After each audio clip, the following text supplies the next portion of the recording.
Assalamualaikum warahmatullahi wabarakatuh. Perkenalkan, nama saya Arif Saputra Siregar, NIM 6201210015, kelas Sikor C20. Di sini saya akan menjelaskan tentang doping. Apa itu doping?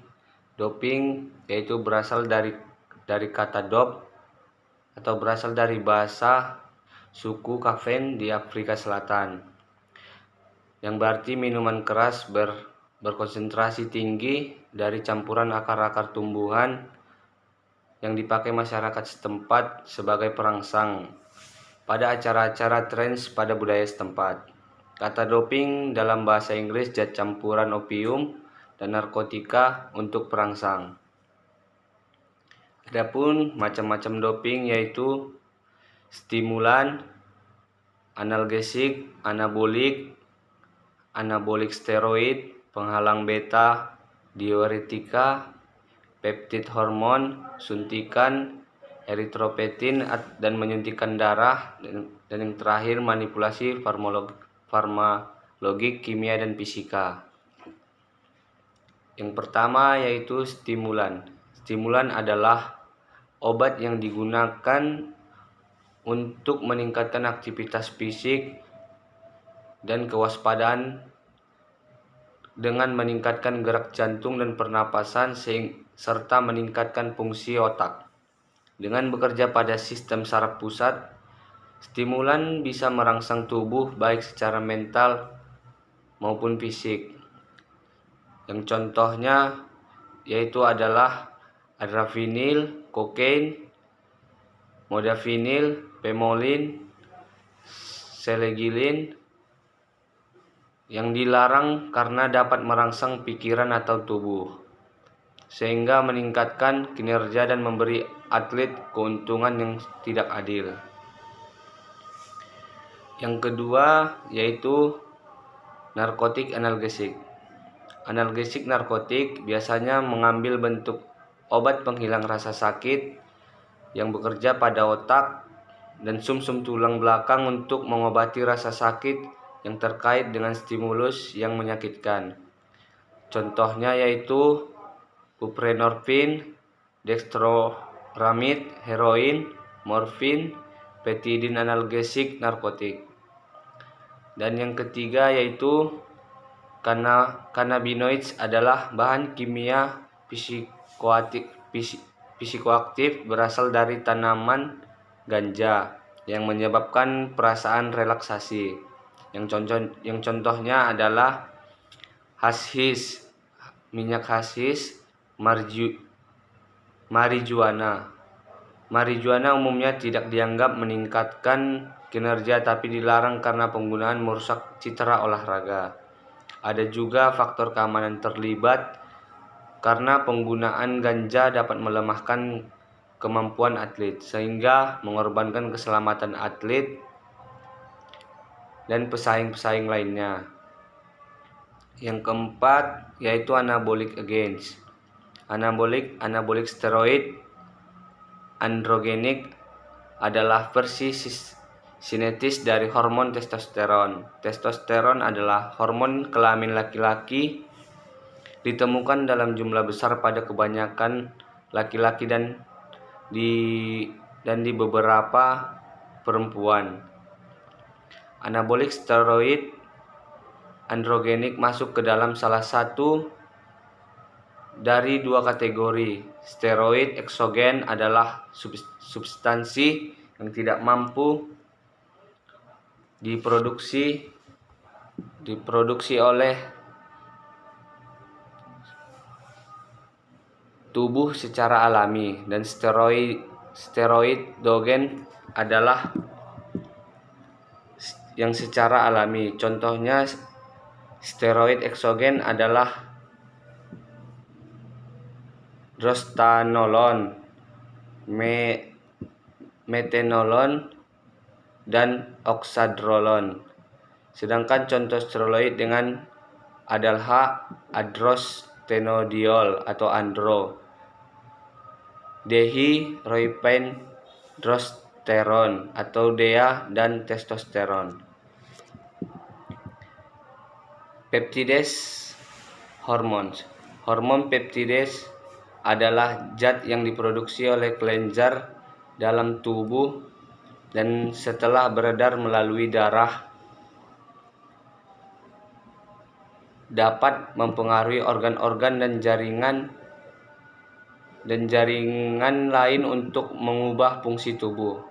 Contohnya adalah erythropoietin, hormon pertumbuhan manusia, insulin, corticotropins, hormon peptida yang merupakan pelayan pembawa pesan antara organ berbeda. Dilarang karena merangsang berbagai fungsi tubuh seperti pertumbuhan perilaku dan sensitivitas terhadap rasa sakit. Selanjutnya beta 2 agonis. Beta 2 agonis adalah obat yang biasanya digunakan untuk mengobati asma dengan relaksasi otot yang mengelilingi jalan napas dan membuka saluran udara. Contohnya bambuterol hidrokrida, repruterol, hidrokrida, tulobuterol. Dilarang karena mereka dapat memberikan keuntungan yang sama dengan stimulan nomor 1, atau jika diberikan ke dalam aliran darah memiliki efek anabolik nomor 4, atau dilihat pada nomor 4. Atlet menggunakan untuk meningkatkan ukuran otot mereka dan mengurangi lemak tubuh. Bila dimasukkan melalui mulut ataupun dengan suntikan, beta 2 dapat memiliki efek stimulasi yang kuat. Obat ini dilarang di dalam dan di luar negeri kompetisi. Selanjutnya yaitu masking agents. Masking adalah produk yang berpotensi dapat menyembunyikan keberadaan zat terlarang dalam urin atau sampel lainnya. Contohnya epitestosteron, dextrine diuretik, probenecid. Dilarang karena masking agent dapat menyembunyikan keberadaan zat terlarang dalam urin seorang atlet atau sampel lainnya yang memungkinkan mereka untuk menutupi penggunaan dan memperoleh keunggulan kompetitif yang tidak adil. Atlet menang menggunakan untuk menyembunyikan penggunaan zat terlarang dalam proses pengujian. Obat ini dilarang dalam dan di luar negeri. Dan yang selanjutnya yaitu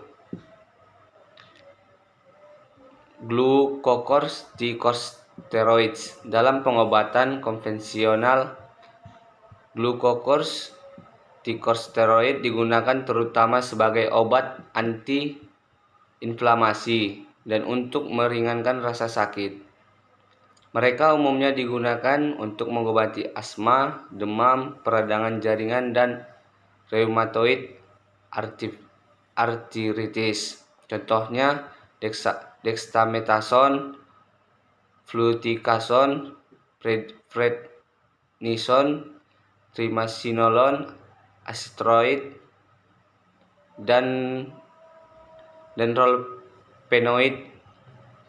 Ponate dilarang karena ketika diberikan secara sistematik atau ke dalam darah, glucocorticosteroid dapat menghasilkan perasaan euforia yang berfungsi memberikan keuntungan yang tidak adil pada atlet.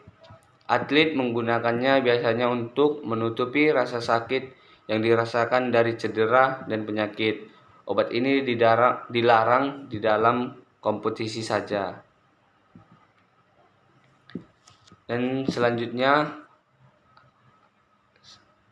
ini adalah contoh alasan olahragawan menggunakan doping. Adapun alasan olahragawan memakai doping, yang pertama yaitu aspek psikosis. psikososial, yang kedua kepribadian, yang ketiga frustasi, yang keempat lingkungan sosial individu atau nilai sosial kemenangan, lingkungan masyarakat, ataupun lingkungan permainan. Yang kelima, kurangnya informasi tentang bahaya penggunaan doping. Yang keenam, ketatnya persaingan. Yang ketujuh, komersialisasi. Dan yang kedelapan, propaganda. Dan ini adalah contoh kasus pengguna doping. Dan adapun kesimpulan dari doping yang saya jelaskan tadi, yaitu doping adalah penggunaan obat-obatan untuk meningkatkan performa dalam berolahraga. Secara kesehatan, doping juga tidak dianjurkan atau bahkan dilarang oleh pemerintah. Secara psikologi, seorang yang memakai doping pasti akan dihantui ketakutan baik mental maupun psikis atlet tersebut. Apabila seorang atlet ingin diakui dan berprestasi, maka ia harus berlatih dengan sungguh-sungguh dan bukan menggunakan doping, dan harus tekun serta bersaing dengan jujur tanpa doping.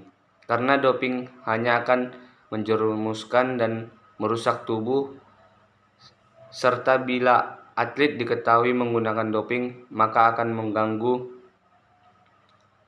menanggung malu dan mendapatkan hukuman dari pihak yang berwenang, yaitu WADA atau World Anti-Doping Agency, sebuah lembaga yang khusus menangani doping. Sebagai seorang guru atau pelatih olahraga, kelak kita tidak mengutamakan prestasi dengan cara curang, tetapi kita harus menanamkan sifat jujur serta menjunjung tinggi sifat sportif dan fair play agar kemenangan itu sangat berarti dan lawan mengakui kehebatan kita. Pemerintah harus benar-benar menangani untuk masalah doping. Pemerintah harus bekerja sama dengan pelatih serta memberi pengetahuan tentang bahaya doping terhadap kesehatan dan efek dari doping dalam jangka panjang terhadap tubuh manusia agar para atlet terhindar dari efek doping tersebut. Mungkin cukup sekian yang dapat saya sampaikan. Alangkah ada yang salah, saya mohon maaf. Terima kasih.